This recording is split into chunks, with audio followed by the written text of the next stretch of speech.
Hey, good morning, guys. Hey, Luis. Morning. Luis, I was gonna ask if I can probably go first because I have to do another conference call at 12, about 12:30. No problem. Thanks, Luis. You're welcome. Every day okay? Yeah, just I busy. said I said I was gonna call you, but I didn't have enough time. But it's about education, so maybe by next week I'll give you a call. Okay, Right. okay. And Luis, I was gonna tell you, I'm thinking of, well, I proposed to the college about writing a trauma-informed care course for the workers, for the employees. Okay. So I submitted yesterday the title and the description, so we'll see if it gets approved. So that way the daycare workers, not just the directors, can take something that's gonna help the children. Okay, that sounds good. That sounds good. I think in this particular time, it's needed. I was talking to somebody the other day. I think I was talking to Miss Daniels about this the children that were, from this area that what the mother did to them. And I thought it was very important Yeah, that even for parents, I was thinking more like having a parenting class in that area so that we can't save the world, but we can make a difference. yeah, we can. Yeah, we can. Yeah, because I think that that this would be really good for the personnel as well because they're in the front lines, and they need to know how to use the different strategies to help the children that are going through things, especially with everything going on. Um, so Yes, I was also talked to a couple of providers about this, and I said sometimes we don't pay enough attention to the red flags. yeah, There are red flags out there, and um, people make assumption, but sometimes it's deeper than that. So we really need to look at it in a different area and make yeah, sure that people understand. It's as long as we're working with children, there has to be like I see it as a priority. yeah, I agree. Okay, so let me know what you have, and then I'm waiting on well, Jeff will be here in a minute, but Okay, so we can have a schedule going on okay. and see what we can do. Okay, All yes, right, sir. Luis.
Good afternoon. I was trying to give you the boss chair today, young lady. I know, and I really appreciate that. I said maybe next time I'll take that chair. Hello, Kathy. Is that Kathy Small? Hello. Hey, Sam. Hey, how are you, Letitia? I'm good. I'm good. Where's Jeff? Well, He's he up. said he will be here, but maybe a little technical thing. I don't know. He didn't text me yet to see what I spoke with him earlier. Okay. So But we have, did I see Kathy Small in a minute? Yes, she's here. Okay. Hi, Katie. Katie is is a new, she joined in with us for this Okay. term. She is, I'm sure she will talk about herself and her school. She is from Miami Gardens. Okay. She's going through the process now of making sure that she understands the business literacy. So that's how I got to know her and I invited her. So, I make friends. Yes, well, we salute you, Miss Smalls. We'll give you a chance to kind of introduce yourself and welcome to the family. So I see Jeff has joined us now. Good afternoon, everyone. I'm in the middle of moving my daughter's stuff. So if I'll be done in about 5 minutes. Sam, if you will take over and Thanks. cover your piece first, and then I'll come on within 5 or 10 minutes. Okay. Well, Thank let's you give all. people a little more time to get on. Thank you, Jeff. Okay, then it'll be perfect. But I just wanted to, my daughter moved back to New York and I'm just getting her stuff out. All right. Hi, Miss Wright. I'll be right back. Hi, how are you? You're tremendous. Glad to have you. Thank you. Glad to be here today. Sam, I think and Miss Louise, Yes. we give it to maybe 12:10. Maybe is that too late? No, I think that's a good, because everybody is moving and shaking and things. So yeah, that's fine. I'll be right back, guys. Yeah. Okay. I think mine will be short, so it'll be fine. No. We can still open with you, but maybe just give people a few more minutes for people to get on. That's all. If that's okay. That's fine. Yeah, that's good. If we 2 more minutes, we'll make it. So, Okay. Sounds good. Sounds good. Miss Gloria, you well? Yes, ma'am. Yes, I am. All right. All right. I saw somebody. Hi, Marisol. I see Marisol phone. Hello, Marisol. I hope everybody had a good Easter, Passover, Resurrection weekend.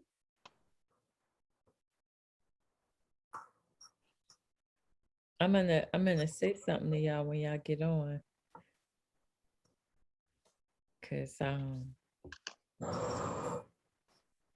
we have food and so much stuff there Thursday. Wanted y'all to be a part of that.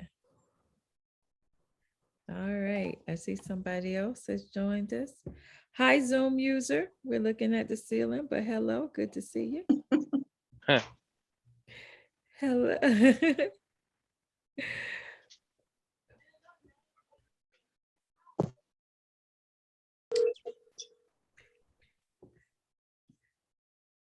So I gave up meat, cheese, sugar for Lent, right? All for the Lent. So I want y'all to know I had fried catfish yesterday and grits with eggs and cheese and homemade biscuits. It ain't never taste so good. Food ain't never taste so good in my entire life. I was about to eat my fingers. That's what happened when you start cooking. You got time for yourself.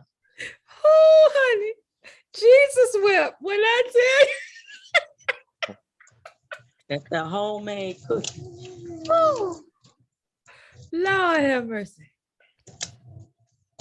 Why the stuff that's so bad for you be so good to you? Don't it just be good to your pinky toe?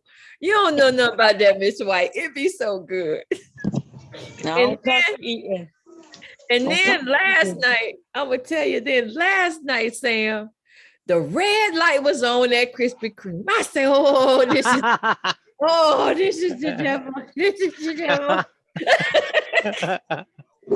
don't know how my car got over there. I don't know how my car got in that lane with the red light on at the Krispy Kreme on 163rd. yes, you I did. don't know how it happened.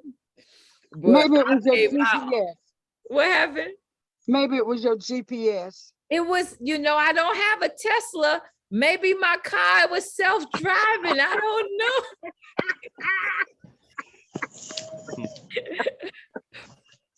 Oh, Jesus. Uh-uh. Well, all right. We were trying to give a few minutes. Miss Louise, you want to go ahead, maybe do greetings and all that? Yes, so let me start because we had like we had like new providers joining us, and one of them is, like I said, is Katie Small. So I want to welcome Katie Small for taking the opportunity to join in. Katie, can you talk about your school in a few minutes? We usually do that at the end, but we want to give you the opportunity to be welcomed. You are mute. Morning, everybody. Good morning. Morning. I'm actually Miss Willis. Miss Smalls will be in a moment. She stepped Oh, out for the okay. restroom. Okay. We'll be sharing the screen together, by the way.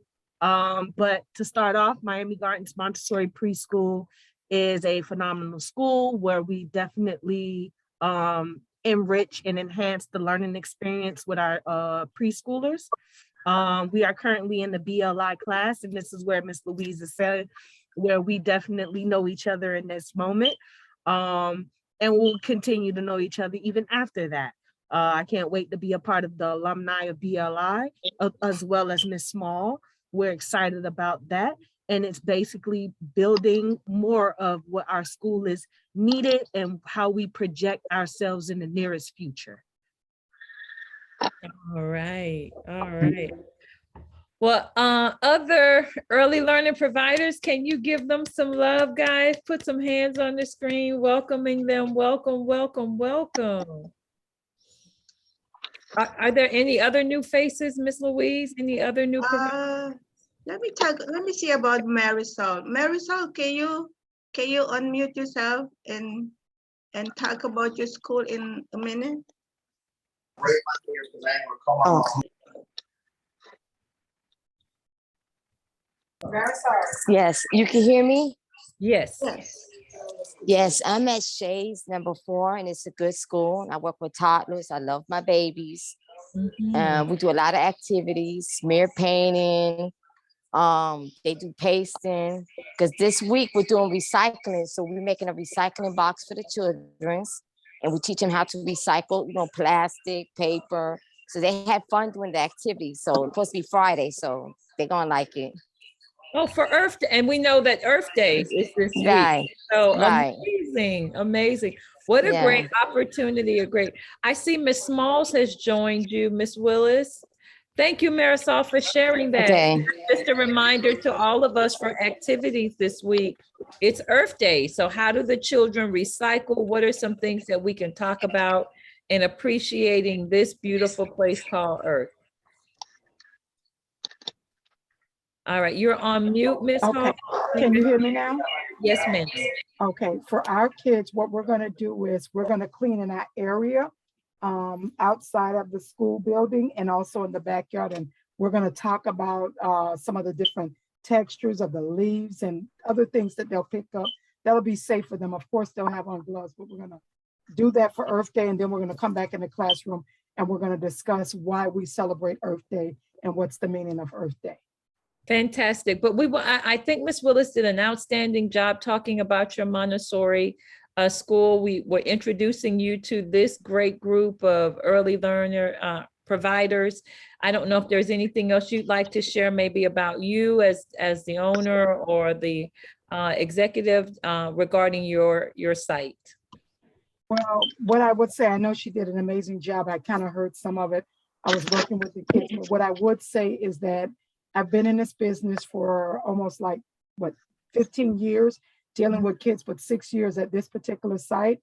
As the director, I find it very rewarding.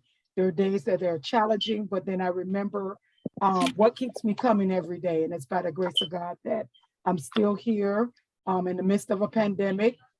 People like Miss Louise is very inspiring, encouraging us through the BLI Institute for Business, because that was something I needed to learn as a director and possibly a business owner in the future. So I just thank everyone for all their knowledge and their input that has helped me over the years. Well, again, thank you, thank you, thank you. Well, guys, I am so excited to have so many of you on. We are in the capable hands of Miss Louise and Mr. Jeff. And so I just want to greet you as I always do when we're on. So happy to have Mr. Sam Orr on from Miami-Dade College, who will be sharing, but so many of your familiar faces. Now I'm putting my hands on my proverbial hip and I'm rolling my head. Am I doing that right? I'm rolling my head because I had 500 Easter eggs. I had over 500 hot meals and over 400 care packages. And there was an invitation sent out to you guys to be a part. And I don't know that I saw any of my early learning providers that are on this phone. And so as we are trying to continue to host events, you have to know when I am approaching, this was a partnership done surprisingly through Marco Rubio's office. His wife was present. She was engaged. She wanted to hear. She wanted to know what you guys needed. So when we're providing these major moments. So I'm listening on my phone and looking on my computer. Okay. All right. We hear you. All right. If you're not speaking, you got to mute. Oh, I'm sorry.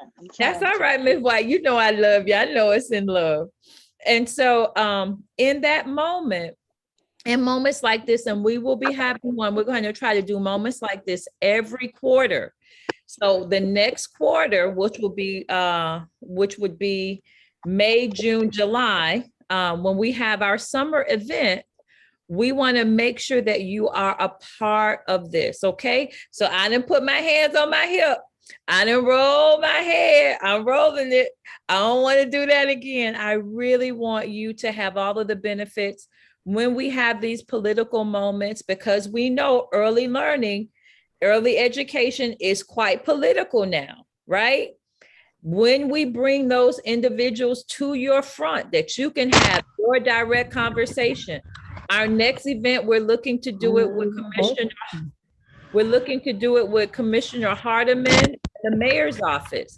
So that next event, right? Because we went federal, the next event we'll be at the county level. We want to make sure that you're a part. If you understand me, give me a thumbs up. You feel me? Give me a thumbs up. All right. All right. So now you're in the capable hands of Miss Louise. Again, Miami Children's Initiative, Latasha Daniels. For those of you that don't know, we're so glad to have you. Again, so happy to have so many of you continuing to join us, and we look forward to you continuing to maximize the moments we bring to you. We will be restating and bringing back to you those scholarship opportunities that we have available through the Miami-Dade College program that was developed just for those early learning providers, where you have access to college classes during your lunch break, where you have access to that. We will be bringing that scholarship moment back to you next month. So you know when you have an opportunity to get signed up for the summer session so that you can do that. Where else can you get this moment where you can have access to having a bachelor's degree with a scholarship directed just for you? And that is a benefit and a relationship made through Miami-Dade College and the Miami Children's Initiative. So we'll be bringing that back to you. So stay posted. Make sure we see you next month. I'm hushing up. Miss Louise, Mr. Jeff, Mr. Sam, it's all yours.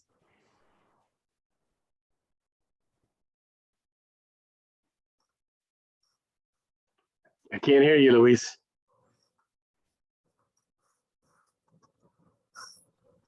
Okay. There we go. Good afternoon, everyone. I thank you for being here again. I see that we making more friends in this field, and I want to thank Ms. Daniels for speaking on behalf of MCI. And she brought out a point which I will discuss later because I had that on my agenda as well about the extravaganza. So, and I want to welcome all the new people that join us today. And I want to say that we're gonna have, the agenda for the day is that we will have Samuel Orr speaking first, and then because he has other obligations, and then Eddie, and then Jeff will carry on his piece. And almost at the end, we will give everyone the opportunity to tell a story about what happened in their school. We heard a little bit already, but we want to make sure that you're being heard and sharing the information in the early learning industry, what's happening in your school. I would say the good stuff. We know about the not the good stuff, but we want to hear about the good stuff in your school, what is happening. That's called like tell a story. So we will share that information almost at the end. So I will give everybody opportunity. It's good to know what is happening in your school. So Jeff, with your permission, we're gonna give it we're gonna talk to Samuel, Mr. Orr to do his part. Thank you. Okay, good morning, everyone. I really want to welcome everyone. I see our group is growing every month. First off, I want to let you guys know that we are having a providers meeting next week on Thursday via Zoom. I hope all of you have the link for that. I really want you guys in preparation for that, to have any suggestions as far as maybe courses that you want to be made available through the college, things that would be beneficial for your staff.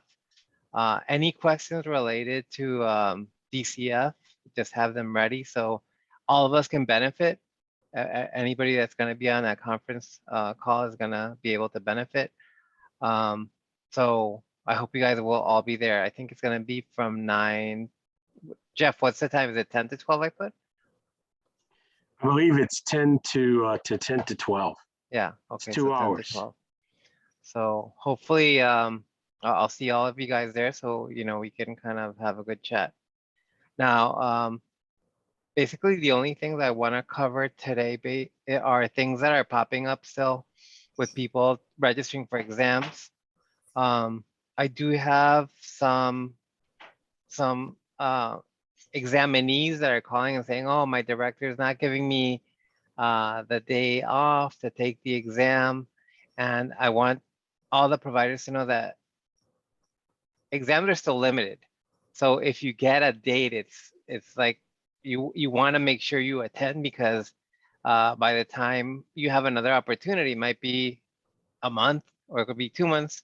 So please make sure that you do allow the people that need to get their certificates to be certified, that they do go ahead and take those exams. I want to make sure too, we are encouraging students to go prior when they register for the exam, that they do pay as soon as they register. That's going to speed up everything because we've been getting tons of phone calls of students that are paying after the fact, and then they don't notify us, and then they're like, I paid for my exam, I don't see the results. So once if they pay after the fact, they really have to contact us again in order for us to make sure that we apply the payment and then they see the results. So that should be a lot easier if they do it that way.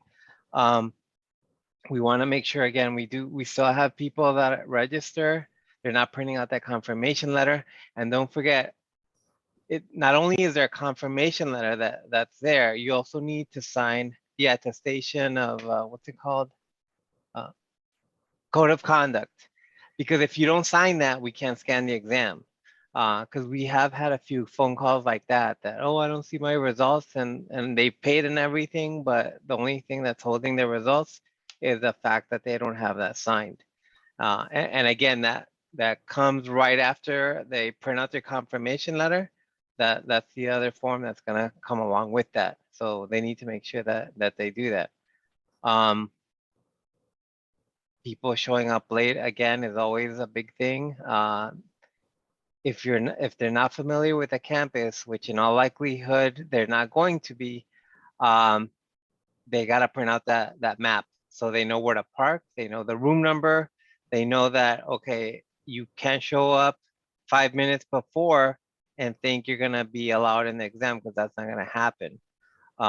So do your due diligence as far as test preparation. This is a state exam, so take it seriously, prepare. I've been going to a couple of talleres, workshops, and I have been telling students, take advantage of the fact that we are using this medium so much more now. So people are getting more familiar with it. So use it to get a study buddy and prepare for those DCF exams, because that's going to help you in the long run. It's not just about reading. Because I even have conversations, people that do it online, they don't even print out the book. They don't buy the book. So basically they're basing their study on their notes. And that's, if you really want to only do it once and pass it, buy the book and fill it out. Or do the virtual class. But again, as you're doing the virtual class, don't just think that it's just by sitting there, you're going to get, what you need, because you really need to be a diligent student and taking notes and all that. So we need to make sure that that's happening. I want to make sure that, like, people take it in one shot and that's it. However, we also, like always, we've said, break up the exams. Don't take all of them at once. That's not, you're setting yourself up for failure. So focus again on the main modules, which I see, or actually it's 3 modules that people are really having difficulty always, are the rules and regulations, child growth and development, and then the BOSR, the behavior and observation screening. So make sure you study for that. Make sure that you answer, you have to look at all the answers before you actually choose the one, and separate experience, your personal experience, from what you see in the book, especially with that child growth and development, because people tend to think, oh, I have 4 kids, I know what it is like. And then they try to generalize and select an answer based on their own experience. And that's not always the best bet. So make sure that, you do review your book, that you do, even if you want to do the CU assessment, even though, since it's our initial course, the 40 hours, and it really doesn't benefit a person going into the field, it is a good review.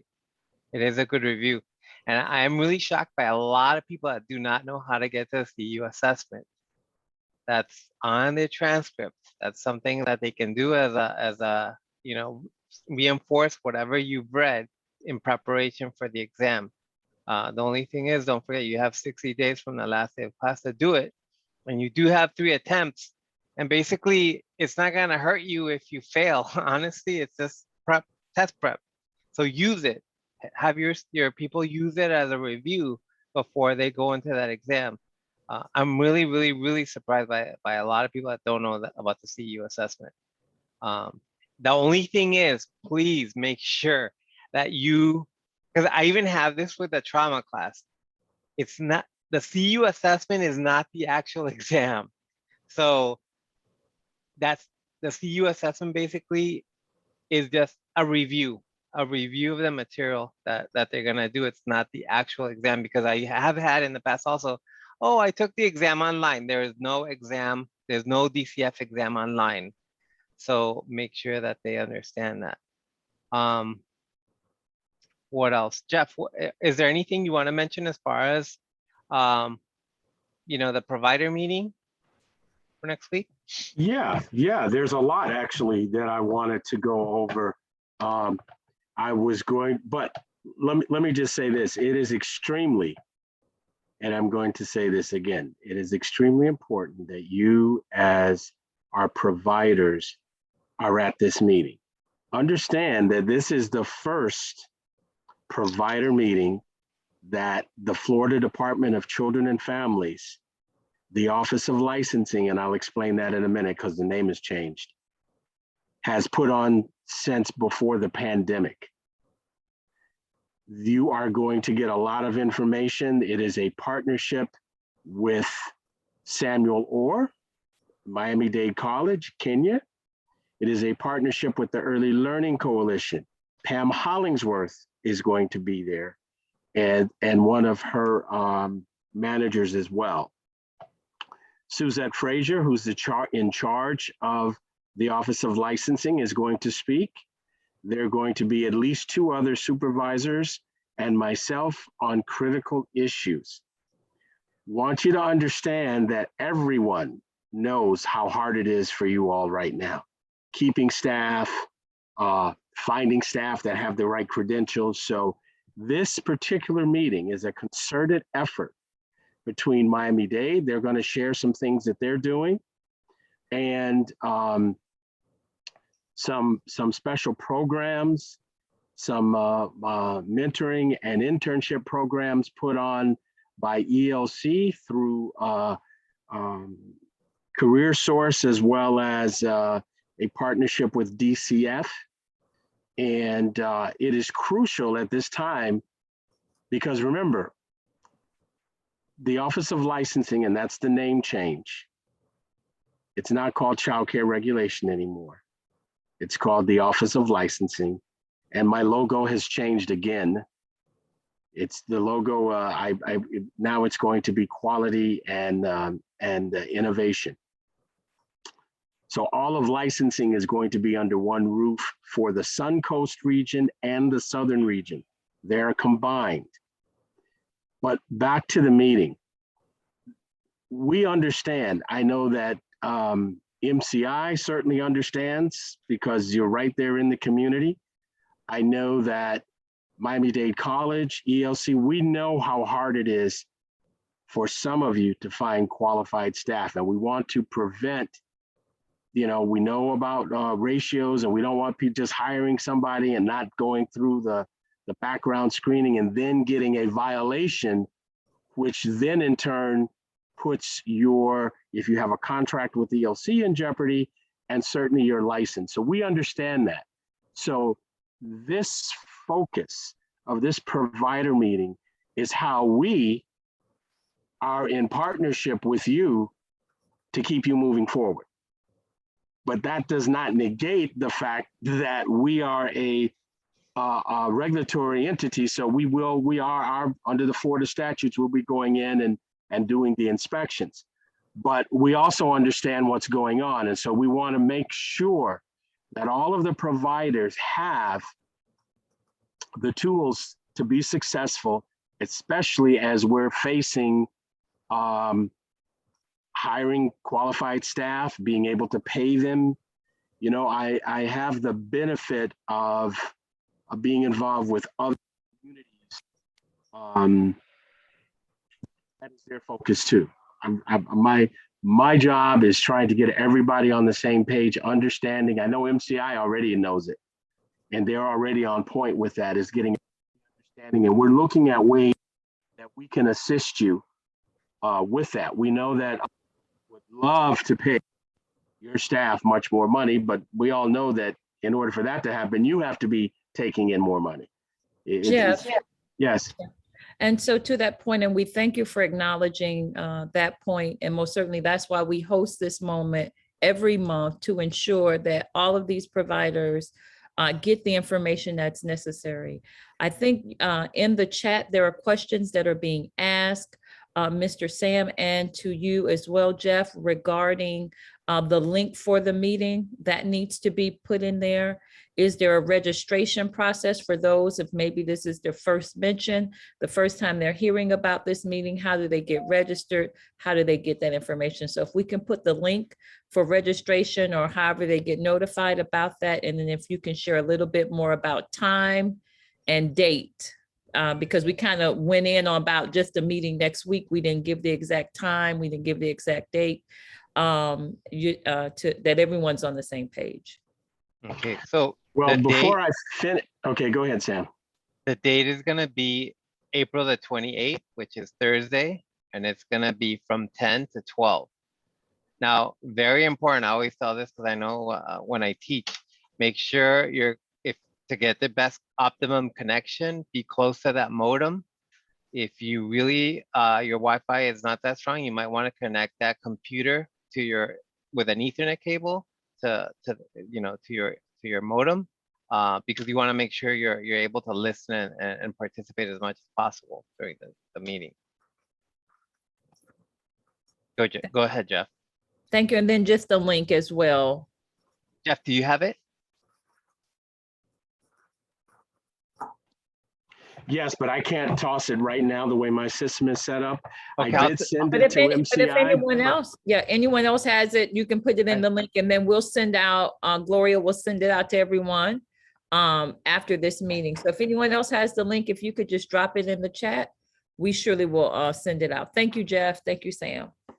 Right, I was going to mention that after. Actually, if you are this, one of the key things is to make sure that your email that you use for your center is up to date in the DCF care system, because there was a mass send out from the Southern region to all of the licensed homes and facilities in Dade and Miami-Dade and Monroe counties. So also make sure, because sometimes people switch and they don't notify anybody, or also check your spam. What I found with talking to a lot of providers is, because we all have all these protections on our system, sometimes the stuff is in spam. But look for that. I will send it out again to make sure, or you can I know I have it in my system, but I can't. It's in Just put it on the chat. It's in the chat. Okay, fine. Okay.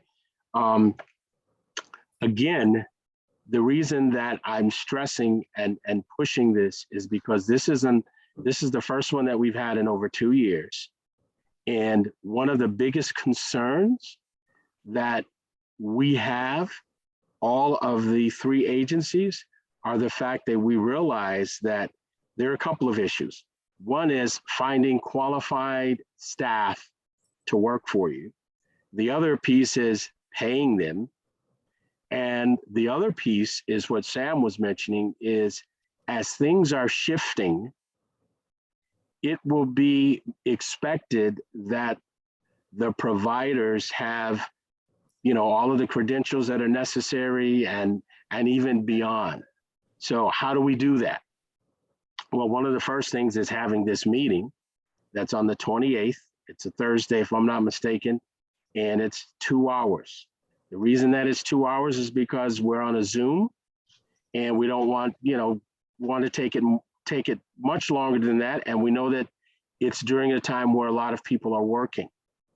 But this is crucial information because, as I said, Miami-Dade College has been one of the biggest champions and partners in working with DCF for the providers to make sure that you're getting the right credentials. Because what happens is, if DCF goes in, or if one of the other entities goes in that you have a relationship with, and you don't have the training, it then becomes an issue. We don't want that. We don't want unnecessary drama. And we know it's difficult, and we understand that. But at the same time, we are joining forces to assist all of our providers in finding the resources that can make things smoother. And a lot of that has to do, unfortunately, DCF doesn't have a pot of gold that we can say, here, we're going to send you all this money and you can hire who. We don't have that. But we do have the connections to work with Miami-Dade College, so to make sure you get the proper training, you get your 40 hour, your 45 hours, you get everything that you need to be in the child care system. And you get your level 2 background screening. Again, I know that this is an issue, but unfortunately, a lot of times what's happening as far as the licensing office is concerned, there are a lot of people, and I understand that, look, I need somebody, I got some bodies. You put them in, but then when we go out and find that you don't have your level 2 screening, a couple of things are happening. One is, that's a class 2 violation. If you have a relationship with the Early Learning Coalition, if you have a relationship with the Children's Trust, you could be putting your license at risk, but more importantly, you're putting the children at risk. With that being said, again, I want to reiterate, we understand the concern, but because there are challenges, the rules cannot be broken. Because at the end of the day, your responsibility, our responsibility, MCI, Miami-Dade College, all of them, yours mostly, is to keep the children in the safest environment as possible and making sure that we are aware of the people that are working with them, are who they say they are, and there's nothing in their background that would put the children, your staff in harm's way. So we understand that, and that's why we've teamed up to always be there for you. That's why we have these meetings with MCI, so that in order to remain relevant, we have to know what's going on. And I have a saying is, you got to face it to erase it. We know that there are issues. We can't put our hands like this and say, oh, it's not happening.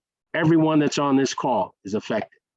And we have to find legal means and the proper way to navigate, as I always say, adjusting those sails, because we don't want anyone to put their license in jeopardy. We don't want you to put the kids in jeopardy. We don't want you putting you in jeopardy. So there is a commitment from the Office of Licensing to, while still being a regulatory body, to assist you in any way that we can, legally, of course, in addressing, staffing issues. I know that Miami-Dade College has come up with some ideas, ELC, MCI, all of us.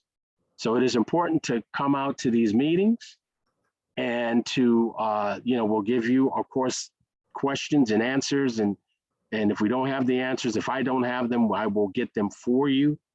But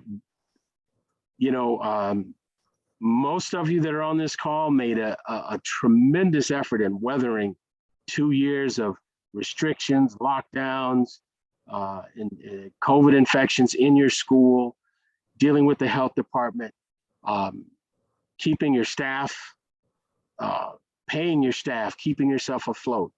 And so we're getting towards another point where we're going to be going in leaps and bounds, and we have to get there, and we have to get there as a team.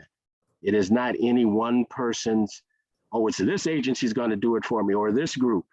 If you believe that there is one entity out there that is going to do it all for you, then I'm here to tell you that that's not true. The reason that we are able to do what we're doing is DCF, which is the regulatory body for the Office of License, is partnering. We're with everybody, Miami-Dade College, MCI, other entities, the Early Learning Coalition. So I just want to make sure that you understand. I know there's a lot of different groups, and that's fine. Get as much information as you need. However, I just want to make sure that you're getting the correct information, because when DCF walks in or somebody walks in, you're not going to be able to, well, so-and-so, I heard this and so-and-so. No, I want to make sure that you're getting the right information so that you can take care of your business, the children and the families that you serve. And remember, without the DCF license, then there is no relationship with Miami-Dade. MCI, I'm sure will help you out, but you got to have your license for the Early Learning Coalition. So I want to make sure that we don't forget the base. As Miss Ruby White always says, make sure you take care of that base, then you can build on the other things that you want to grow, because that's what's coming down the pipe. Being, having certifications, having associations with other entities to make yourself or be in the position of standing out in the crowd. As I said, I do understand that this is challenging for some. Some of you I know are having challenges keeping staff, paying staff for what they want, and we understand it. And just to let you know how much I'm making an effort, even though I'm supposed to be retired, of understanding is I have finished the first piece of my director's credential. I'm just waiting, and we've been in conversation with Samuel Orr and his team to take the part where the really hard parts and then being tested and all of that stuff. And one of the reasons behind that wasn't that I'm going to go and be a director. It's to making sure that when we're talking about things, that we understand things from a 360-degree perspective, that we also understand what you as licensing providers have to go through, running your business, keeping staff, making payroll, paying insurance, keeping the children safe, having a curriculum so that when they leave your place and when they go through the schools and kindergarten and the area, that those kids are prepared. So I know I just kind of went on there, Sam, with one thing, but I just, please, if you can all be possible, make sure that you're in that meeting next week, or your staff or somebody representing you, so that you can hear from entities that are involved in the childcare industry with you. And pass on that information. Pass on that information to other providers. You know, one of the things that I want to make sure that we do is have that connection, like I said, between the providers and the coordinators. Don't forget that we have different campuses. So my goal is to give the information, because I know staffing, like Jeff said, is a huge issue. So having these directors that are in need of personnel to do flyers, send them to the coordinator, which is in their area, so they can pass that information on to the teachers, who will pass on that information to the students who are graduating with their 45-hour certificates. Like I said, you guys who hire still have to do your due diligence, not just hire somebody because they have their 45 hours. You want to pick the best candidate. So that's why I'm hoping that this will help as far as filling those needs. So I want to have as many people as possible. Now, the other thing I wanted to let you know too is, I don't know if you guys are aware, is that the 5-hour trauma-informed, the introductory trauma course is free right now for the month of April. So if anybody wants a course that's really beneficial, and it's a good introduction to what trauma-informed care practices are, I do recommend that they take it. So it's free right now until the month of April. Remember, that's an online course. It has nothing to do with Miami-Dade. So you have to go through the DCF transcript and take the course. If you're a director, actually, even if you're not a director, do the CEUs. Do the CEU assessment, because it doesn't hurt you either way. Any course that you take through DCF, just do the CEU assessment, because you might need it down the road. You never know. And I think that's all I have to say, and I think I have to leave.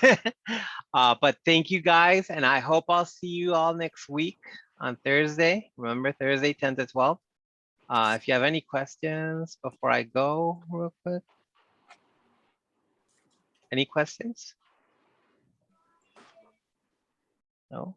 Mr. Orr, I have a question in regards to that DCF, the trauma informant. Will that be a instructor-led course, or would that be online course? That's online. Because remember, there's two parts. There's the trauma-informed care for directors, which is 40 hours, and that's instructor-led. And then you've got your 5-hour, which is kind of like an introduction. That's online. So basically, there's no teacher there. You're just gonna kind of go through the PowerPoint. The 5-hour one will be free, not the 40-hour one, right? Yeah, no. Okay, Yeah. thank you. Okay, you're welcome. When provide the next 40 hour? All the time. I'm up to here with trauma. There's one coming up in May through Kendall. So let me give you the contact information for that one. Her name is Kenya, and unfortunately she was not able to be here today. Her phone number is 305-237-2876.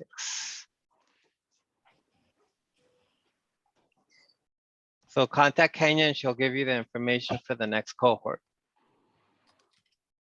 which I think is like 2 or 3 weeks from now, something like that.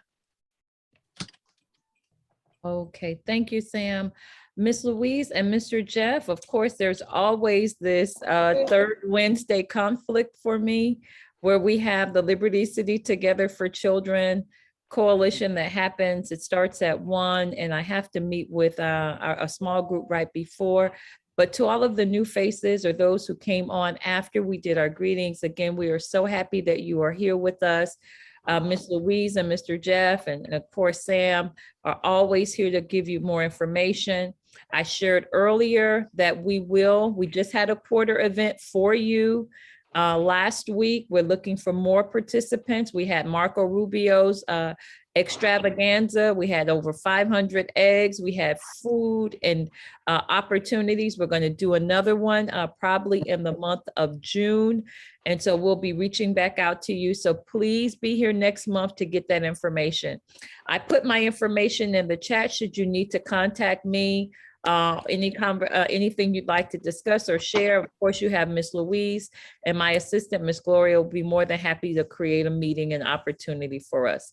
God bless you guys. So happy to see you all, and we'll talk. Thank you, Ms. Daniels. Thank you for having a format like this. The only way, you know, there's two things I always say: face it to erase it. But something that you said, which is so true, if you are not at the table discussing the issues, then you're on the menu being talked about.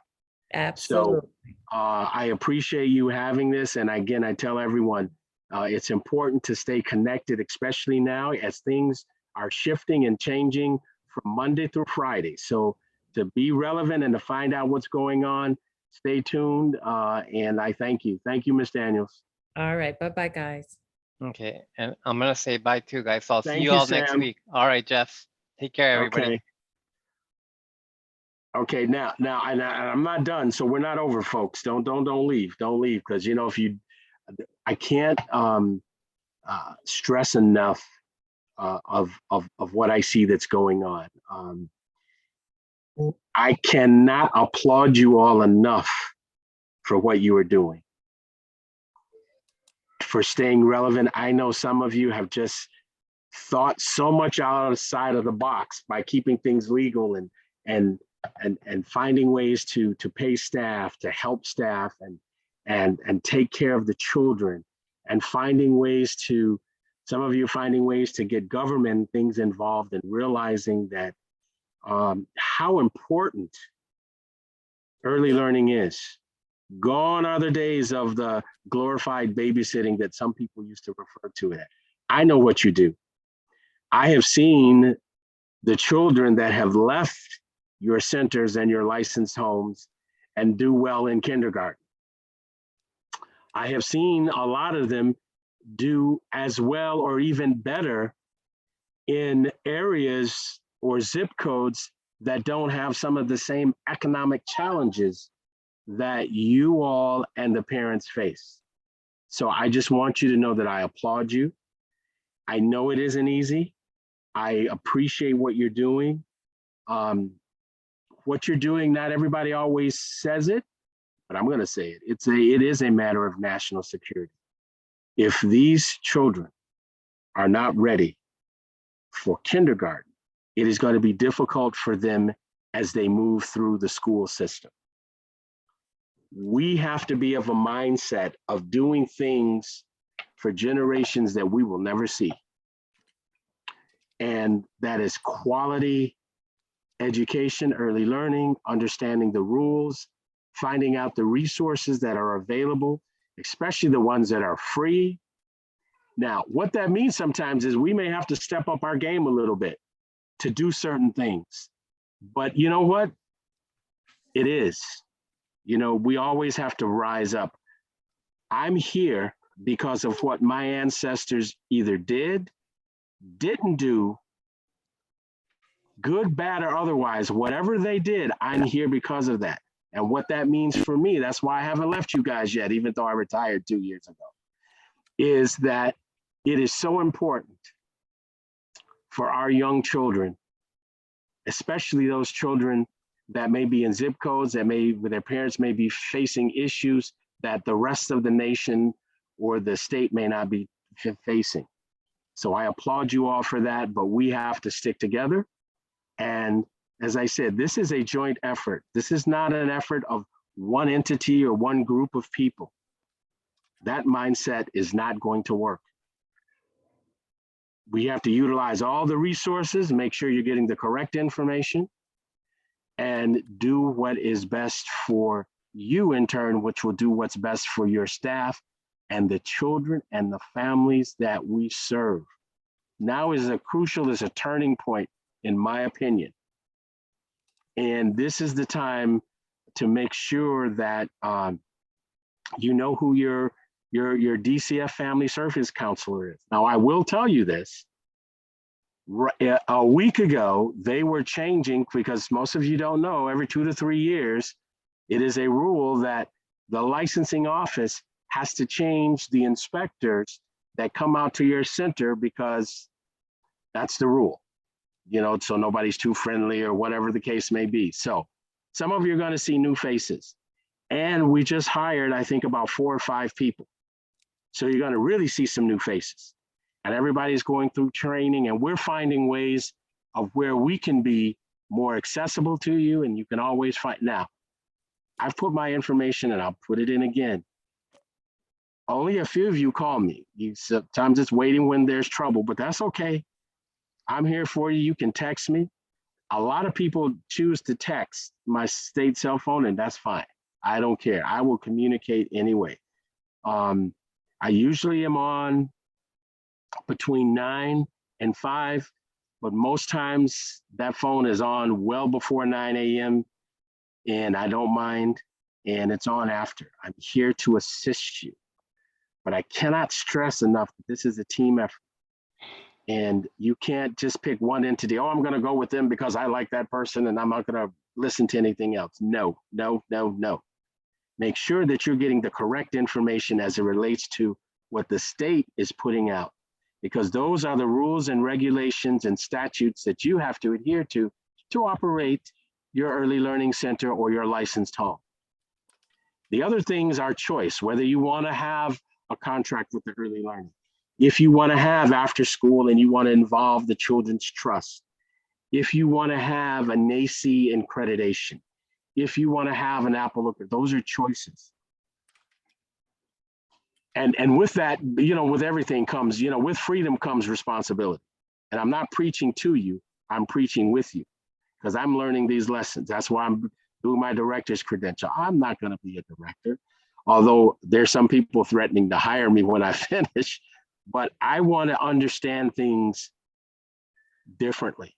And as a matter of fact, Suzette Frazier took it, and a lot of the licensing staff are taking their director's credential so that we can even assist you more and looking at it from your perspective, not just a regulatory perspective. I will tell you, next month in May, there is a statewide training for the Office of Licensing, which child care now falls under, the Quality and Innovation team. And I am going to be doing a special training that is going to allow me to come to you, and we'll break off in groups. And guess what? It's free. It's not going to cost you anything. My plan is to break down in groups in the Liberty City area, or any area that'll have me for that matter. And we're going to work on programs to assist you dealing with everything from budget, staffing, you name it. It's called the Keys. And that's what we're doing, because we understand that it's not easy right now. It's never been easy. Childcare has never been kids' play. However, we want to be successful and do it right and have quality service. So on top of that, because I'm retired, I'm not going to do the other piece. All of the licensing staff are going to be doing a special training, and they have to take a test under NARA to look at things from a NARA perspective when they're doing their inspections. Again, the Office of Licensing, in my opinion, has always been moving forward, but it's even moving forward at a faster rate now to make sure that we address your concerns and serve you even better than we have been before. And so we will be there to assist you. The meeting that we're going to have next Thursday, as I said, Suzette Frazier is going to make some mentions. I believe Ian Fleury, who you all may know, is going to speak. Patrick Karch, myself will go over things that as it relates to the change of ownership, things that have changed. Don't forget, if you are operating a transportation, it is law. You have to have that alarm system in place. That is already in law, effective January. So make sure you're following that. Your ratios. I will share something with you. I will have to limit it, but it is nobody on this call and nobody in the MCI, the Liberty City area. So let me clarify that right now. But there was a place that hired people that didn't have their level 2 screening. Nobody on this call.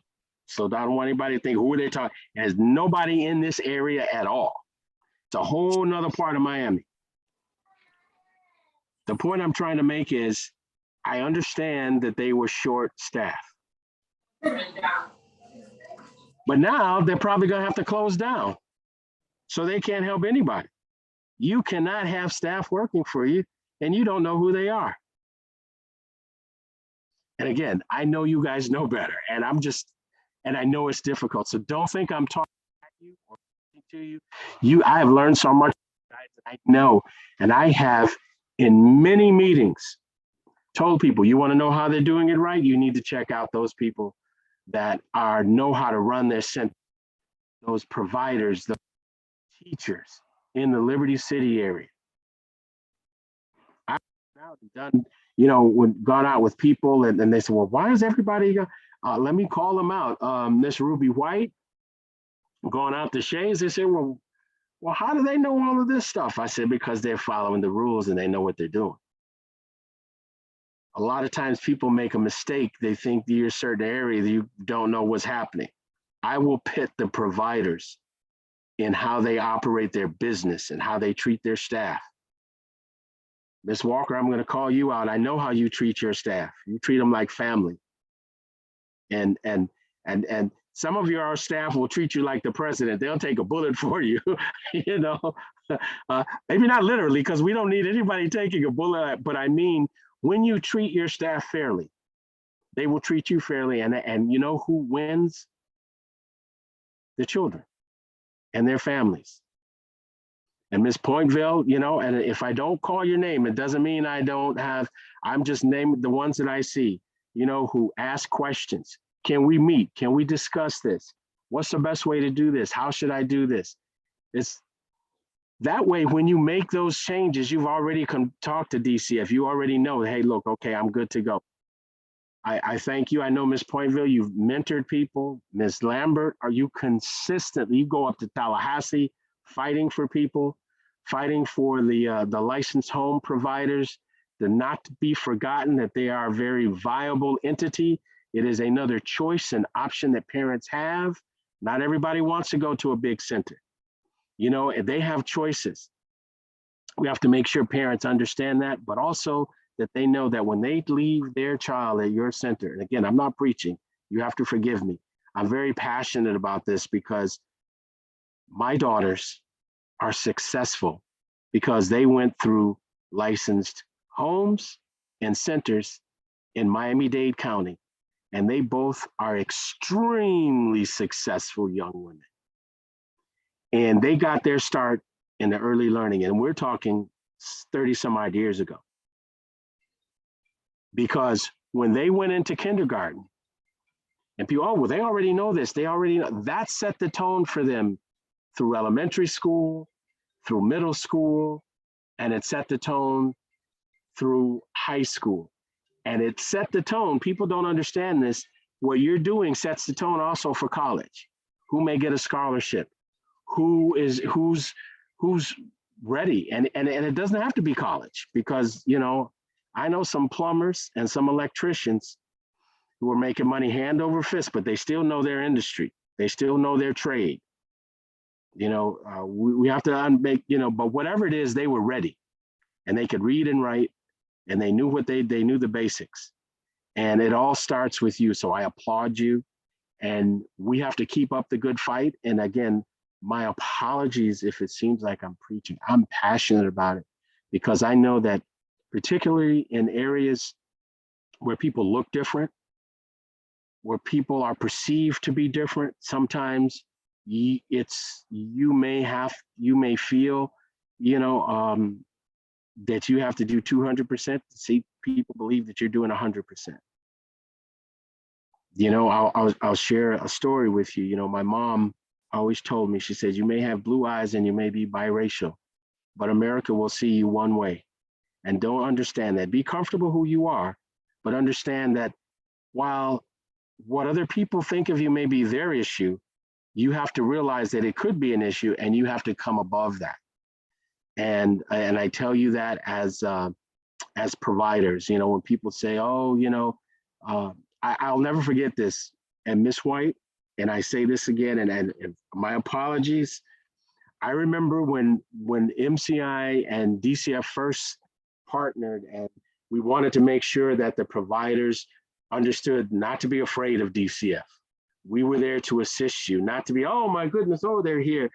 And I'll never forget, when I retired, Miss Ruby White said, oh, that has changed. She said, well, come on in. You'll never find anything wrong, but you're more than welcome to come on in and look around. And if you have any questions, let me know. That is the attitude. That is the attitude. Come on in. We got you. We know what we're doing. We know that our job is to take care of these children and to help them get through, and we're going to follow the rules and regulations and do everything for our staff. So I'm telling you this because I'm applauding you all. If I didn't mention your name, it doesn't mean I don't think highly of you. It's just people that over my 35 plus years with DCF that have been the they say the squeaky wheel gets the oil when there's a problem.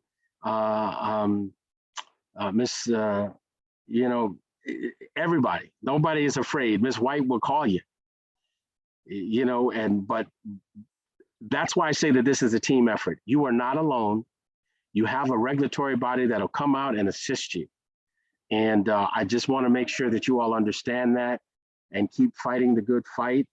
Does anybody have any particular questions of some things that you are, well, let me do it, because I'm going to turn it over to Miss Salins, because remember, I'm a guest. It's Louise Salins' operation. And if you talk about a person that you can pick their brain that has done it all, that is the best of the best, and I'm not telling it, she is. I have still learned from her. I'm still learning from her. Utilize the resources, guys, that we have. Utilize to be the best that you want to be. And make that choice. Childcare is not for everyone. It's not for everyone. Those of you that are on the call, I have known you forever, and you all went through the pandemic like champs. It wasn't easy. Some of you, we were crying on the phone with each other, trying to figure out the next move, but we did it. So I applaud you all. And you keep up that good fight. And now is not the time for us to be relaxed. Make sure you have a good relationship with your DCF counselor, inspector that comes out, that you know the rules, what's going on new. Make sure your emails are up to date, because Tallahassee sends stuff out on its own. As you know, and I'll share this, and I'm going to turn it over to you, Miss Louise, and then I'll take any questions.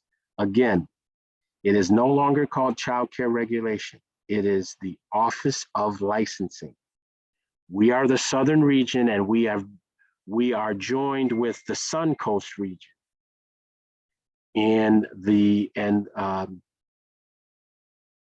Suzette Frazier is still in charge of the Office of Licensing for Miami-Dade and Monroe County. So nothing's changed in that, but I'm telling you that because if you see an email from me and something looks a little different, hey, what happened? I like to communicate so people don't start the rumors. Oh, they changed. We're going to have different things, and they're going to be doing inspections more than they used to. No. As of now, everything is staying the same. We're here to assist you. Kyle Teague is the person now that Suzette reports to, and he's already come down and meet with us to understand how things are done, because I'm going to tell you, as I said, no one does things the way you guys do. You guys are on point. You guys go above and beyond. and they want to see how it's being done here in Miami. So I applaud you all for doing what you're doing, thinking outside the box, coloring inside the lines, and being who you are. Remember, DCF is here to assist you. We're not here. It is so much work to close you down and to go through all of that. I want you to be successful. I want you to get, I want all your inspections to be, 100. And that's not impossible. We have a lot of you on this call right now who get those kinds of inspections, who when DCF comes, it's just another person coming through your well-run center. So understand that. I'm going to try and be quiet now and tone down. I get very excited, and you have to forgive me. I get loud. I get, that's in my nature. I'm very passionate about what's happening. And, I think of how my children have benefited from providers like you that they were able to learn from. And when they went to kindergarten, they were prepared. And that set the tone for them. I cannot tell you how much I appreciate that. So I'm going to be quiet now. And so you all do make a difference. You are special. And don't let anybody tell you different. Is the road easy? No. Has it gotten bumpier? Yes. But guess what? We'll navigate this with each other's assistance. I'm going to be quiet now, Louise. I'm going to turn it over to you, and then I'll be open for questions or anything after that. So I'm going to be quiet. Thank you guys again from the bottom of my heart for what you do. I appreciate you. Thank you, Jeff. So we have learned a whole lot about the Department of Children and Family in regard to early learning, but we have more information. And I think I have Ms. Walker with us, joining us. And there is more coming up in regards to the early learning industry. Ms. Walker, can I put you on the spot to talk about, there's another meeting coming up, that's tomorrow. There's a meeting with the chancellor for the early learning department. And Ms. Walker, would you mind to speak on that behalf so you can share the information that you and I have learned some last month so that we all can learn more as we're moving along? Yes, and Louise, I'm glad you called me on because I got to get on to another Zoom right after this. But it would be great for everybody to join us, the Early Learning, Empowering Early Learners group. And this group is pretty powerful, being that, we have people that are concerned, that are voicing their opinion, and like Jeff said, that staying connected to make change where change is needed. And where we're needing change the most right now is because we're working our employees below the salary link, in which we're going to have everybody at $15 an hour within the next year or so. So therefore, we're pushing as much as we can to get as much funding and get the increases. I was speaking to Evelio Torres a few days ago. They've been working diligently trying to make sure that we get what we deserve. We got quite a bit of money that's coming out in July for us, and then there's various grants that we all need to apply for. One being, if you're a part of the early learning, the Empowering Early Learners, you would have this one grant that's coming out for retaining employees. Like Jeff said, a lot of us were open throughout the entire pandemic, and now we can actually get funding for it. I put that on our link, and if you want to join us tomorrow, we actually have the Chancellor Matthew Meir. He's going to be on with us at 12:30 tomorrow to address some of our concerns in early learning. And if you want to, you can also email me your email address. I can send you the link and send you the information in reference to the Empowering Early Learners provider group. We're meeting at least once a month, whenever there's things that we want to address. We have a meeting, and we'll send the notices out to everybody. But it's all there so that we can improve ourselves, making sure that we stay afloat, stay connected to the various agencies that are out there, stay afloat, and connected to people like Evelio, the Chancellor, Robin Perlman, who's also doing many things to help improve ourselves. There's so many internship programs too that are available. One being the Career Source. We had Rick Beasley on a couple of months ago with the Career Source, and they're selecting certain schools to actually bring in interns. And I have a few now that are working with me because we're all so short, like he was just saying a moment ago. So Jeff was saying a moment ago, we're short and we don't know where to go. But there's various internship programs that are out there that's even coming about. I just connected with a grant with the Women's Forum, whereas we're going to be working with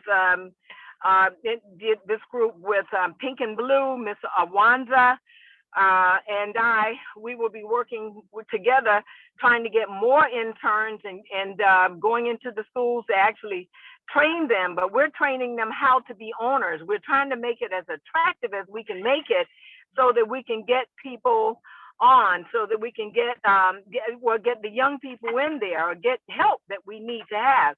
Their ages of participation, if you know young people, they're actually paying them for a 6-week period, whereas you don't have to pay them. They're paying them $13.33 an hour. And after 6 weeks, if you decide you want to keep them, which mine that I have that's working with me now, I'm definitely keeping them because they are absolutely great. And they're good for me, for what I need. So if you are interested in joining us tomorrow or joining our group, Empowering Early Learning Providers, then please email me at juanitawalkershays@gmail.com. And again, you can come speak to the Chancellor. He's the Chancellor of Florida, Matt Mears, and that is a big darn deal to get him in there and get him out there because he is concerned and he's fighting for us to make sure that we get what we truly deserve. Because not only are we trying to provide jobs for other people, helping our community, but we're business owners. So we got to act like it, look like it, and do what we got to do, carry ourselves like it, and make sure that we are accredited, have everything that Jeff was saying, just stay connected and stay on task. So Louise, thank you so much for giving me this opportunity. You know that a lot of us have to take these courses now, and I got to jump on now with one of those courses that DCF is requiring us to take again. Okay? Thank you so much, Ms. Walker. It's good to hear all that. Thank you, Ms. Walker. You are the best. You always are in that good fight. I applaud you. Thank you. Thank you. Thank you so much. All righty, thanks, and I'm out then. Okay, take care. Thank you very much. Okay, bye-bye. So, sure, bye-bye. So you see, we're working on our assignment. Everybody pitching in their own way, and they share their stories. So, this is good news, and I want you to really make sure that if you have questions, if you have concern, if you have anything that you want to be more informed with, not to hesitate to call us or you have our email, you have our numbers, so that we can connect you with the correct resources. So at this moment, like I always say, we take time for our providers itself to make sure that we share the good stuff that is happening in the school. But before we go to that part, I just want to emphasize on what Ms. Daniel had said earlier about the event that happened last Saturday. I was fortunate to go around the schools and send flyers, or take the flyers personally. And this is a community event. For those who are for the centers in the Liberty City community that I have visited, I want to really be a piece of this, because not only is an event, but there are other people that you can see, that you can connect with. These are the resources that MCI bring to the table. So, and then again, as I heard, I'm not so sure, I cannot draw the conclusion, but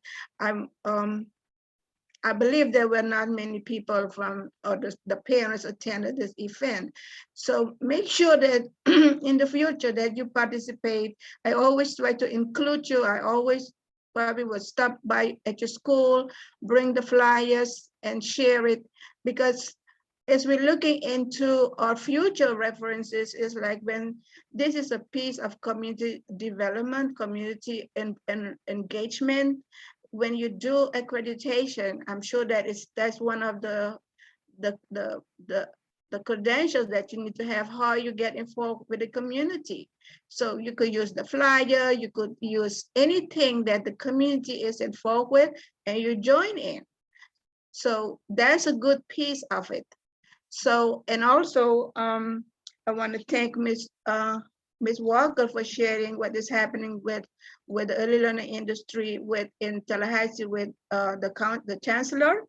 I was able to meet him, and I was invited to visit him in Tallahassee. So I have to make adjustment to that and see how I will be doing that. But when you get invited, you just take the opportunity. Okay.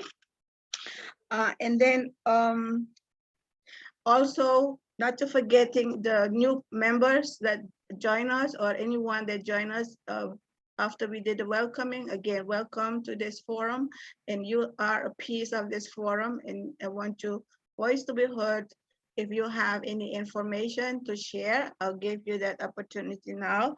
But let's make it like we're going to tell a story. That is like your story for the bond. We do that because we need to share the good things that's happening in our school. So with that said, I wanted to start again with Kathy Small that joined us today. She talked about her school, and I want to give you one more opportunity to outline what your school does, where's your school located, and you talk about the recycling thing. So if you want to tell us a little bit more so everybody can know, so we know who you are. Okay. Good afternoon, everyone. Thank you for inviting me, Ms. Louise. My name is Kathy Small. I'm the director here at Miami Gardens Montessori Preschool. We're located at 18690 Northwest 2nd Avenue in Miami Gardens, Florida. We're right across from Comcast and right next to the post office and the gas station here. It's a little busy area due to traffic, the Miami traffic. But what I would say about Miami Gardens Montessori, as I said earlier, being a director here for the last 6 years, my first experience of being a director on day one, I had a DCF inspector come in. And I wasn't prepared. When I say I wasn't prepared, the school, everything went well with the inspection, but I wasn't prepared because I thought that everyone that comes in my door, I must get proper ID and documentation from them. So I won't call the inspector name, but she came in and she said to me, I'm the DCF inspector. I'm here to do an inspection. And I said, okay. And I welcomed her in. I gave her visitor's pass, but I also asked for her badge to make a copy. And she informed me that she could not do that. I didn't know that you cannot ask them to make a copy of their badge. Again, like I say, being ignorant to not knowing. And this was my first day as a director. I'm like, God, are you kidding me? The first day being in this position, you're gonna bring an inspector in, but it all went well. Like I said, got to know her very well. That's why we must really take the time to really know people and not assume, like Mr. Hurst said earlier, they're not there to hurt, but they're there to help. She always was very professional, always did her job, very respectful. And at the end, she let me know that I'm here to help you. I'm not here to say, I got you, or I'm here to catch you in something, but I'm here to help you as much as I can. She gave me her information, let me know that she would be my inspector until someone would change out and come in her place. Every time she came, I would tell my staff, before she came, I would tell my staff, because this is something she told me the first time she met me. If you're always doing things the way it should be done, then you never have to worry whether it's DCF or any other entity that comes in the door, that you would have a problem or you will feel uncomfortable about it. So I thank her for that because it helped me become a better director. I got into the position, I was just here part-time volunteer, and I had another full-time job, and I was just helping out the owner at the time. And I didn't think this was something that I was gonna do long-term, just helping out friends. And so when the previous director came to me and said, hey, I'm considering you for the director's position, I'm thinking years down the road. And some things took place and transpired with her that she came out of the position. And I got a phone call from the owner the next day. And he said, Ms. Small, I need you to step up as the director. And these are some of the things that you're going to need. Now, the former director will stay on until you get your director's credentials, your classes and things like that out of the way. And so that was the process that we did in learning and educating myself, as Mr. Hurst and everyone has said. It's so important that training is paramount, because you think you know something, something's changing every day. That's another lesson that I learned as I get, I call them thousands and thousands of emails. I try to go in them every day to kind of, scan through them. And then later, once I get home, I kind of go over them and kind of find out what's happening and what's being said and all the changes. I try to keep the owner abreast. But we have a new owner now, and she's on board like you, Mr. Hurst. She decided that she's going to take the director's credentials. She's going to take the DCF 45 hours so she would know, because one of our things we learned that having people in position, you assume that they know things. And then it's when the inspections happen that you find out that they don't know and they're not aware, and it's kind of too late at that point. So she said, I don't just want to be an owner, I want to be involved, and I want to help you all out as much as possible. So we're a team here. Miss Louise and Miss Arlene and some of the others, my mentor, Miss Claudette from BLI, there was a training, I got an email, and me and Miss Willis, we were talking about taking a business course, but of course, business courses cost a lot of money. And as we were looking into it, it cost us what, about $5,000. And we didn't have the time as director and assistant director to go sit in someone's classroom, let alone do it on Zoom. So when that email came across, we like, okay, we're just going to sit in a meeting. So we thought, until Miss Robin came in and at the end gave her speech, and she talked about some things about the BLI business course. And I'm like, okay, get to the part where it's going to cost thousands of dollars. That was just my way of thinking at the time. And when she said free, me and Miss Willis, we looked at each other and we said, thank God. And we set out to do it. We're in it. Miss Louise, everybody that's involved in BLI, I promise you they're here to help. There are some things I shared with them that I wanted to do for the school. And they said, we're here and we're going to help you get to those goals and do the things that you need to do. So I thank God that a lot is happening. I thank you that you all are seeing that it is a challenge and it's not easy. I've had some of my director friends close their doors, unfortunately, because they're stressed. They can't do it. I had a health issue happen where I was out for a couple of months and I thought that I wasn't going to come back. And a good friend of mine talked to me and she says, I need you and we can do this together. And because she said that, and then God told me my assignment wasn't done, which are these children, I see it as ministry, not just educating, but I also see it as ministry that, like you said, we affect them, not just now, but down the road, we affect them. So that's why I'm still in it. That's why I'll continue to be in it as long as God gives me strength and breath to do it. And I want to thank you all so much for the network and for us coming together. Because in the beginning, I felt like I was in this by myself. I didn't get any formal training how to be a director, how to run this business. And I was willing to give up, but you guys came in, stepped up, and you let me know that you're here. Mr. Hurst, I don't know if you remember me and Ms. Daniels, we've talked to you several times. And I thank you for your commitment, because the first time I met you, it was a couple of weeks before your retirement. And you let me know that you're here and you gave me your personal number. So it meant a lot to me and I thank you so much. I thank you. Thank you. Miss Louise, you're muted. Okay, thank you for sharing your story. It was very interesting. That's how we get to know one another, sharing the story. I also have another person that joined us. She's not new, but she's been here for a while, but I still want to give her the opportunity to talk about her organization. That's Terry. Terry, can you say a few words about your organization so people can know about your organization as well? Terry? I'm so sorry, Louise.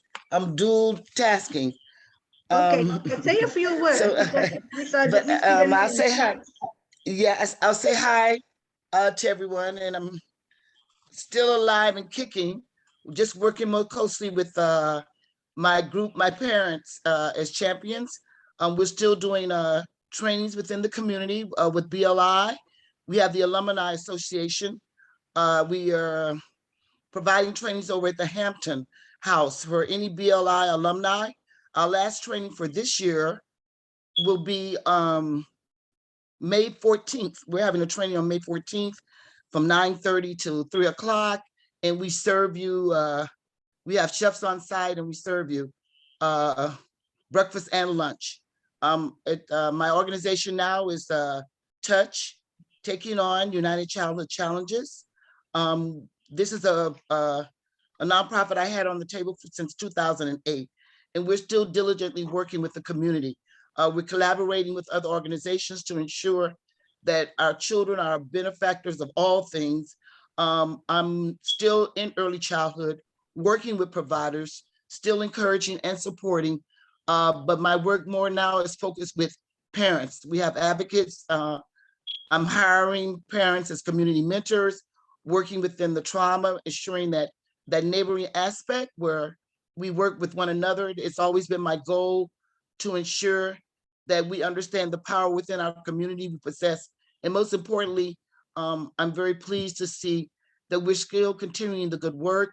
It's been a struggle, but I'm so grateful throughout COVID. You were able to be sustainable in many ways, that there were opportunities to gain some fundings, and you're on a good track now. It's still difficult, I know, but be encouraged. Things are coming down the pipe.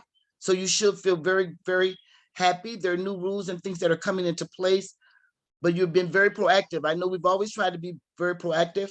I'm still in ties with MCI. I'm right now on Together for Children, Evidence for Success. I'm on a lot of organizations. I'm never going to lose sight of where I come from. Least I ever forget early childhood. It's been my mark. Still loving on Jeff, Suzette, Miami-Dade College, Sam Ord. We all work together for the betterment of you, which are the most important, significant individuals within this work. So God continue to bless each and every one of you. I'm still here doing this work. And if you're interested in anything with Touch, right now, I have a new program that's coming up where I'm doing talking circles, because a lot is based on trauma right now, in which I've heard Jeff and Louise express. We have parents that have been affected and loss of children through gun violence and things that are happening. So I have a team of parents that I'm working with right now through healing and with the Children Bereavement Center. So I'm still here. I'm still a resource, never too far. Always glad to see all of you, and continually praying for early childhood, and just thanking God that we had someone in the office at this time that could give you a little help to keep you going. But stay encouraged. Those of you that have been able to remain, just stay. It's going to be all right. Just believe that it's going to be all right soon. So God bless, and keep up doing the good work.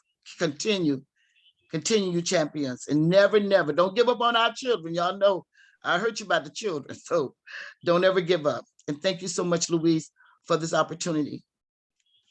Thank you, Terry, for sharing your story. So everybody have a story to tell, and we all enjoy your story. So anyone who wants to be in touch with Terry, her organization is Touched. You can always call her or let us know so we can connect you with her, just in case you want to learn more about her organization.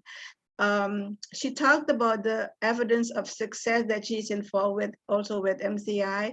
I just want to give you an update on that in our next month meeting, we will have our own person from MCI, Misty Brown, who will share the story of MCI for the evidence success that they are working on. So Jeff, she will be our guest speaker next month to tell us and let us know the work that she is doing, and everybody that's involved completing what they're doing is very important. So I think we have come to our conclusion. I enjoy the story told. I enjoy every minute from this meeting. And I want to say thank you to all of you. So just remember, there's a meeting tomorrow with the Chancellor for the Early Learning Department of Education. Please join in. Juanita is the host on that one. And the next week meeting with the DCF and Miami-Dade online, the Zoom meeting. So just a reminder so that we can make sure that we are all on the same page. And if you have any concern, any question, check in with MCI, who can always look at and give you feedback on anything that you need in regarding to resources and information. Jeff, I want to thank you so much for hosting this meeting once again and giving valid information to all the providers. And I want to thank everybody for joining in. Jeff, you have a final word to the providers? Just please, whatever you can do, attend that meeting by Zoom, even if you have to be on mute or whatever. There's a lot of information. Even if something you may think, oh, I heard it again, things keep changing. I've put my information in the chat. Feel free to reach out to me. You can text me, you can call me, you can email me. It doesn't matter. I'm here to assist you and help you navigate through the process. I thank you all for being here. It means a lot to me to see you all and to see you all thriving and figuring out how to do it. And even though it's a struggle, I appreciate what you're doing for the children and the families in the community that you serve. Thank you, and I want to wish you the good afternoon, and we hope to see you if in between information to exchange, but we would like to see you next month.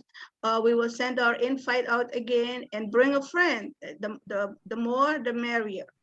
And thank you all. Have a blessed afternoon. Thank you. Bye-bye. Same to you all. Bye-bye. Thank you. Bye.